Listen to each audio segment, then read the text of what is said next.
The U.S. doesn't respect us. The U.S. Treats us like children, is what one European leader said to me.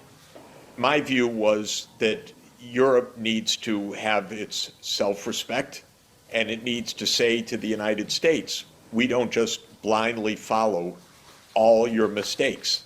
So if the U.S. says NATO should enlarge, which is what George W. Bush Jr. pushed in 2008 against the objections of the European leaders at the time, such as Chancellor Merkel, Europe should stand up to the United States respectfully and say, no, we don't follow you right over the edge to World War III. We don't want a war on our continent. We don't want to be in war with Russia. Now, many European leaders claim, well, Russia attacks unprovoked.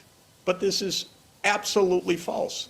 The U.S. overthrew the government of Ukraine in 2014. Does anybody doubt that?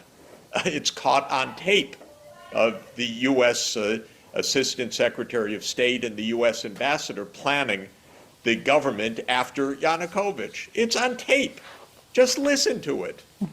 So in this context, the European leaders need to have some respect for Europe and not just to follow the U.S. blindly, as has been done. And shame on the Commission to basically represent NATO rather than represent Europe, because the European Commission's about Europe. It's not about NATO. So in this sense, I think that there is really a mistake that starts with Europe, because if European leaders said to the United States, you let us into this debacle, we don't want it, we don't want escalation, we want peace, we need to make a modus vivendi with Russia, it will happen, actually. Now, when it comes to the United States, unfortunately, this administration and the past one, Trump, so it's been almost 8 years of basically no diplomacy, and before that, Obama and his Secretary of State, Hillary Clinton, they weren't much at diplomacy, and before that it was George W. Bush, which was zero diplomacy, was war all the time. So we've been basically almost a quarter century now in the U.S. with no diplomacy. Actually, I can even take it back, because where was the diplomacy in 1999 when Bill Clinton bombed Belgrade for 78 days? Can you imagine the United States bombing Belgrade for 78 days? But that's exactly what happened. So Europe got trapped by its dependency, psychological and in security terms, on a U.S. that thought it runs the world. And this has created the instability. Is there hope? Well, first of all, there's always hope. If Europe would get its act together and think like Europe rather than like the United States, this would be a major step. Second, I don't know about the U.S., but at least Biden spoke with Xi Jinping in the last couple of days.